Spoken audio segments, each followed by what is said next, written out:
बिस्मिल्लाहिर्रहमानिर्रहीम, अस्सलाम वालेकुम। आज का जो हमारा टॉपिक है फर्स्ट ईयर बायोलॉजी के चैप्टर नंबर 1 से है, जिसका नाम है साइटोस्केलेटन। जिस तरह के इसके नाम से ज़ाहिर है, साइटो मीन सेल और स्केलेटन मीन एक ढांचा। जिस तरह के एक बॉडी को शेप देने के लिए, स्ट्रक्चर देने के लिए या प्रोटेक्शन देने के लिए उसके अंदर एक ढांचा मौजूद होता है, एक स्केलेटन मौजूद होता है, तो उस तरह एक सेल के अंदर, एक खलिए के अंदर साइटोस्केलेटन मौजूद होता है, जो उसको सपोर्ट करता है, शेप प्रोवाइड करता है, स्ट्रक्चर प्रोवाइड करता है। तो आज हम पढ़ेंगे साइटोस्केलेटन के बारे में। साइटोस्केलेटन की थोड़ी सी हिस्ट्री के बारे में जानते हैं कि इसको पहले रिपोर्ट किया था कोल्ड्सॉफ ने 1928 में, लेकिन बाद में इसको जो है ना कन्फाइंड कर दिया कोहेन ने 1977 में। टेस्ट के रिलेटेड ये जो है ना ये पॉइंट्स मैं आप लोगों को बता रहा हूँ। और दूसरी बात कि ये है क्या चीज़ साइटोस्केलेटन। तो साइटोस्केलेटन जो है ये नेटवर्क ऑफ प्रोटीन फाइबर्स है, एक नेटवर्क है throughout the cell protein fibre का, जो कि एक्सटेंडेड है साइटोप्लाज्म में। एक प्रोटीन फाइबर्स इकट्ठे होके एक नेटवर्क बनाते हैं, जो कि साइटोप्लाज्म में हर जगह पे मौजूद होते हैं, और जो किस चीज़ से बने हैं, प्रोटीन से बने हैं। ठीक है, इनके 3 अक़साम होते हैं, 3 चीज़ें होती हैं कंबाइन। अगर इनको देखा जाए तो ये सेल को शेप देते हैं, प्रोटेक्शन इसकी करते हैं, स्ट्रक्चर देते हैं, इसको मूवमेंट करने में वगैरह में हेल्प प्रोवाइड करते हैं, या सेल डिवीजन के दौरान इसको जो है ना काफ़ी सारे इसके एक्टिविटीज़ है जो कि हम आगे जाके पढ़ेंगे। तो इनके मतलब कंबाइन देखा जाए तो यही 3 हम फंक्शन बताते हैं कि ये provide shape, structure and support to the cell. तो हम इस तरह बताते हैं, लेकिन अगर इनको अलग-अलग देखा जाए तो इनके शक्ल में फ़र्क है, इनके स्ट्रक्चर में फ़र्क है, इनके डायमीटर में, लेंथ में, और इनके फंक्शंस भी थोड़े-थोड़े से एक दूसरे से अलग हैं, लेकिन इनके 3 टाइप्स है। तो अभी हम पढ़ेंगे इनके 3 टाइप्स। सबसे पहले हम पढ़ेंगे माइक्रोट्यूब्यूल्स के बारे में। आप देखिए ये जो स्ट्रक्चर है, ये मतलब जो इनके 3 अक़साम है, 3 टाइप्स हैं साइटोस्केलेटन के। तो उनमें सबसे जो है वो बड़ा यही है, क्योंकि इसका डायमीटर जो है वो 25 नैनोमीटर है। ये क्या चीज़ है, लॉन्ग, एक लंबा सा, थिन, थोड़ा सा थिन होता है, बाकी की निस्बत बड़ा होता है, लेकिन थिन क्या होता है, अनब्रांच, इसकी ब्रांचेस नहीं होते। आप देखें मतलब ये जो स्ट्रक्चर है इसकी कोई इस तरह की ब्रांच वगैरह नहीं होगी, मतलब ये अनब्रांच्ड है। ठीक है, आप इसको देखेंगे तो ये अनब्रांच्ड है। ठीक है, और हालो ट्यूब होता है, ये देखिए अंदर से खाली है, तो ये हालो ट्यूब होता है जिसकी डायमीटर 25 नैनोमीटर है। मेड ऑफ ग्लोबुलर प्रोटीन, जिसका नाम है ट्यूबुलिन। तो ये किस चीज़ से बना होगा, ट्यूबुलिन प्रोटीन से बना होगा। ठीक है, इसका फंक्शन हम बताते हैं। Involved in the formation of centriole. Centriole आपने मतलब आगे जाके हमारा नेक्स्ट जो टॉपिक होगा वो सेंट्रियोल होगा। सेंट्रियोल जो है एनिमल सेल के अंदर जब सेल डिवीजन होती है तो सेंट्रियोल से जो है ना स्पाइंडल फाइबर निकलते हैं, जो कि क्रोमोसोम को मतलब जो अब क्या कहते हैं डिसजंक्शन होती है, क्रोमोसोमल डिसजंक्शन। जिस तरह क्रोमोसोम एक दूसरे से जुदा होते हैं, तो उनको जुदा करने के लिए, इस तरह उनको अपार्ट खींचने के लिए, एक दूसरे से अलग करने के लिए स्पाइंडल फाइबर जो है वो निकलते हैं। तो वो स्पाइंडल फाइबर कहाँ से निकलते हैं, वो सेंट्रियोल से निकलते हैं। अच्छा, सिलिया, तो उसके अंदर भी ये सेंट्रियोल भी जो है वो किस चीज़ से बना है, माइक्रोट्यूब्यूल से बना है। अच्छा, सिलिया आपने देखा होगा कि पैरामीशियम के ऊपर जो है वो हेयर लाइक स्ट्रक्चर्स मौजूद होता है, तो वो पैरामीशियम को मूव करने के लिए, उनके लोकोमोशन के लिए जो आर्गन उसके बॉडी के ऊपर बने हुए होते हैं, तो वो चीज़ ये माइक्रोट्यूब्यूल से बने हुए होते हैं। दूसरी चीज़ फ्लैजेला, फ्लैजेला जो होते हैं वो मतलब लॉन्ग ट्यूब्स होते हैं, इस तरह माइक्रोट्यूब्यूल से बने होते हैं, जो लोकोमोटरी ऑर्गन है। आपने मेमेलियन स्पर्मेटोजोआ देखा होगा, जिसके अंदर जिसके साथ एक सिंगल जो है वो क्या चीज़ अटैच है, फ्लैजेलम जो है वो अटैच है, जो उसको मूव करने में हेल्प देता है। अच्छा, involve N intracellular transport of material. अच्छा, सेल के अंदर जो ट्रांसपोर्ट होती है, मतलब एक कुछ चीज़ें जो है वो एक जगह से दूसरी जगह मूव करती है, तो वो किस तरह करती है, मैं थोड़ा सा डायग्राम में आपको बता देता हूँ। फ़र्ज़ करो ये हमारे पास माइक्रोट्यूब्यूल है। क्या चीज़ है, माइक्रोट्यूब्यूल है। तो ये माइक्रोट्यूब्यूल जो है ये चीज़ों को गाइड करता है। ये देखें कि involve an intracellular transport of material, act as a guide, ये गाइड की तरह जो है ना वो हेल्प करता है। कुछ हमारे पास मोटर प्रोटीन होते हैं, जो मोटर प्रोटीन इसको इसके ऊपर लगे हुए होते हैं और मोटर प्रोटीन जो है वो उसके ऊपर एक रिसेप्टर सा बना होता है। ठीक है, ये मोटर प्रोटीन जो है ये क्या चीज़ है एक्चुअली, ये आप मिसाल ले ले जिसके व्हील होते हैं, एक गाड़ी की तरह होती है जो क्या वैक्यूल को अपने साथ लेके जाता है। ये देखिए वैक्यूल। अच्छा, वैक्यूल में कुछ फूड पड़ा हुआ है या कुछ जो भी कोई चीज़ है जो कि सेल के अंदर एक जगह से दूसरी जगह मूव करती है, तो वो इस वैक्यूल के अंदर पड़ी हुई, वो वैक्यूल अटैच होगा इस मोटर प्रोटीन के साथ, और ये motor protein through ATP energy को यूटिलाइज करके इसको मूव करेगा एक जगह से दूसरी जगह।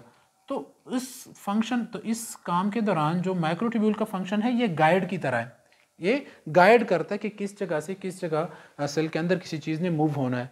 तो अब देखें कि इसके फंक्शन के बारे में, प्रोवाइड मैकेनिकल सपोर्ट, ये देखिए determine path to Golgi vesicle, ये क्या करता है गोल्जी वेसिकल, ये देखिए वेसिकल है वैक्यूल है, उसको क्या करता है गाइड करता है, रास्ता बताता है टुवर्ड प्लाज्मा मेम्ब्रेन। तो उसको प्लाज्मा मेम्ब्रेन की तरफ लेके जाने के लिए ये उसको गाइड करता है, रास्ता प्रोवाइड करता है। अच्छा, एक और भी इसका फंक्शन है कि मैकेनिकल सपोर्ट भी देता है सेल को, और उसको क्या करता है important role in spindle fibre formation. Spindle fibre 3 तरह के होते हैं, एस्टर माइक्रोट्यूब्यूल से बने होते हैं और पोलर जो होते हैं और काइनेटोकोर माइक्रोट्यूब्यूल, उसको हम स्पैंडल फाइबर का नाम देते हैं। ये स्पैंडल फाइबर जो है वो क्रोमोसोम को खींचने के लिए जब सेल डिवीजन होती है तो उसके दरमियान जो है उसके दौरान ये चीज़ें मतलब स्पैंडल फाइबर जो है वो हेल्प करती है क्रोमोसोम को खींचने में, एक दूसरे से अलहदा करने में। तो ये आगे जाके सेंट्रियोल में हम डिटेल में पढ़ेंगे जब सेंट्रियोल का टॉपिक होगा। तो इसका फंक्शन आपने देख लिया कि ये क्या करता है, determine path to Golgi vesicle toward plasma membrane और provide mechanical support and have important role in spindle fibre formation. अब आते हैं माइक्रोफिलामेंट की तरफ। ये तो हो गया माइक्रोट्यूब्यूल। अब माइक्रोफिलामेंट ये बहुत ज़्यादा थिन होते हैं, इसके जो डायमीटर है वो माइक्रोट्यूब्यूल और इंटरमीडिएट ट्यूब्यूल से बहुत ज़्यादा कम है। ठीक है, इसका जो है डायमीटर 7 नैनोमीटर है। आल्सो कॉल्ड एक्टिन फिलामेंट, इसको एक्टिन फिलामेंट भी कहा जाता है। जो माइक्रोफिलामेंट होते हैं उसको एक्टिन फिलामेंट भी कहा जाता है, composed of actin and myosin and tropomyosin protein. तो ये मसल्स में जाके हम आगे जाके हम पढ़ेंगे सेकंड ईयर में। तो एक्टिन होता है, मायोसिन और इस तरह के ट्रोपोमायोसिन जो कि मसल्स के अंदर प्रोटीन पाए जाते हैं, तो ये बेसिकली उसके अंदर मौजूद होता है। और इसका क्या ये क्या चीज़ होते हैं, एक्सट्रीमली थिन होते हैं, लॉन्ग होते हैं, सिलेंड्रिकल होते हैं, और इसको हम फिलामेंट्स भी कहते हैं। तो ये बंडल की शक्ल में होते हैं इस तरह, ये देखिए बंडल की शक्ल में, ये देखिए एक्टिन फिलामेंट्स हैं। ठीक है, डायमीटर इसका 7 नैनोमीटर है और इसका फंक्शन देखा जाए तो मसल्स कंट्रैक्शन एंड रिलैक्सेशन। देखा मैंने आपको बता दिया कि ये मसल्स के अंदर मौजूद होते हैं। तो जो मसल्स कंट्रैक्ट होते हैं बेसिकली और जो रिलैक्स होते हैं, आप देखेंगे कि ये एक्टिन इस तरह है, देखिए ये कुछ एक्टिन हमारे पास हो गया और दूसरा हो गया फर्ज करो मायोसिन। तो ये एक दूसरे के अंदर इस तरह लगे हुए होते हैं इस तरह। तो जब ये मसल्स कंट्रैक्ट होते तो ये एक दूसरे को इस तरह खींचते, फिर इस तरह रिलीज़ करते हैं तो रिलैक्स हो जाता है। तो ये कंट्रैक्शन और रिलैक्सेशन में इसका बहुत अहम रोल होता है। किस चीज़ का होता है, माइक्रोफिलामेंट का, एक्टिन और मायोसिन का। ठीक है, अच्छा, तो ये मसल कंट्रैक्शन और रिलैक्सेशन में। दूसरा अमीबाइड मूवमेंट, अमीबा मूवमेंट किस तरह करता है, ये देखिए अमीबा जो है फ़र्ज़ करो अमीबा का शक्ल यूँ बना हुआ है। अब ये अमीबा यहाँ से यहाँ मूव कर रहा है, तो ये अमीबा जो है ये फॉल्स लेग्स बनाएगा। ठीक है, तो ये जो माइक्रोफिलामेंट है ये इसको फॉल्स लेग्स बनाने में, सूडोपोडिया जिसको कहते हैं, उसको बनाने में हेल्प करेगा कंट्रैक्शन और रिलैक्सेशन में। तो ये फॉल्स लेग्स बनाएगा, फिर पीछे वाली बॉडी मूव करेगी, फिर फॉल्स लेग्स बनाएगा, फिर पीछे वाली बॉडी मूव करेगी। तो ये इस तरह एक जगह से दूसरी जगह मूव करेगा। ठीक है, तो क्या करता है कि अमीबाइड मूवमेंट में भी जो है ना ये हेल्प करता है। Furrow formation during cell division, आपने देखा होगा कि जब सेल डिवीजन होती है तो सेल डिवीजन के दौरान जब एक मतलब कैरियोकाइनेसिस हो जाता है, जब न्यूक्लियस डिवाइड होता है, तो न्यूक्लियस डिवाइड होने के बाद साइटोप्लाज्म जो कि साइटोकाइनेसिस जिसको हम कहते हैं, तो साइटोकाइनेसिस के जो होता है तो उसमें साइटोकाइनेसिस में फरो बनता है, इस तरह एक क्लीवेज बनता है। तो वो क्लीवेज फिर आगे जाके एक दूसरे के साथ यूँ मिल जाता है, एक सेल यहाँ रह जाता है और एक सेल यहाँ रह जाता है। तो ये फरो फॉर्मेशन, ये क्लीवेज फॉर्मेशन, एक कंट्रैक्शन, जो मसल्स होंगे वो कंट्रैक्ट करेंगे। तो ये कंट्रैक्शन कौन करता है? ये माइक्रोफिलामेंट करता है, ठीक है।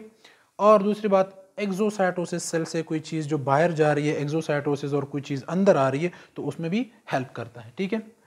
इंटरमीडिएट फिलामेंट तीसरा हमारा आता है। इंटरमीडिएट फिलामेंट जो है ये माइक्रोट्यूब्यूल और माइक्रोफिलामेंट के दरमियान में है, मतलब दरमियान में इस तरह के, मतलब इसका डायमीटर 7 नैनोमीटर है, इसका 25, ये बड़े हैं और ये सबसे छोटे, लेकिन ये दरमियाने हैं, ठीक है। 12 नैनोमीटर इसकी जो डायमीटर है, 8 से लेकर 11 या 12 नैनोमीटर इसकी डायमीटर होती है, ठीक है। इसका फंक्शन क्या है? इसमें केराटिन प्रोटीन है। ये किस चीज़ से बना हुआ है? केराटिन प्रोटीन से बना हुआ है। माइक्रोट्यूब्यूल ट्यूबुलिन प्रोटीन से बना है, माइक्रोफिलामेंट एक्टिन फिलामेंट से बना हुआ है, इंटरमीडिएट फिलामेंट जो है वो केराटिन प्रोटीन से बना हुआ है। विच मेंटेन सेल शेप, जो सेल की शेप को मेंटेन करता है, provide support to the nuclear membrane, nuclear membrane को सपोर्ट करता है, play role in integration of cellular component, जो सेल के अंदर जितने भी कंपोनेंट्स होंगे उनको एक जगह पे रखना, उनकी इंटीग्रेशन करना, उनको अलहदा कंपार्टमेंट देना। तो ये सारा काम किस चीज़ का है? ये इंटरमीडिएट फिलामेंट का है।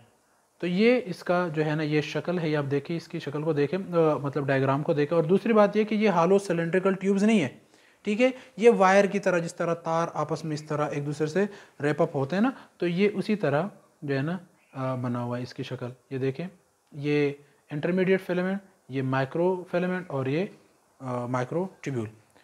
तो आज का जो हमारा टॉपिक था वो साइटोस्केलेटन के बारे में था। ये 3 चीज़ें मिलके साइटोस्केलेटन बनाती है, साइटोस्केलेटन को बनाता है। और आगे जाके हमारा अगला फिर हम टॉपिक करेंगे सेंट्रियोल के बारे में।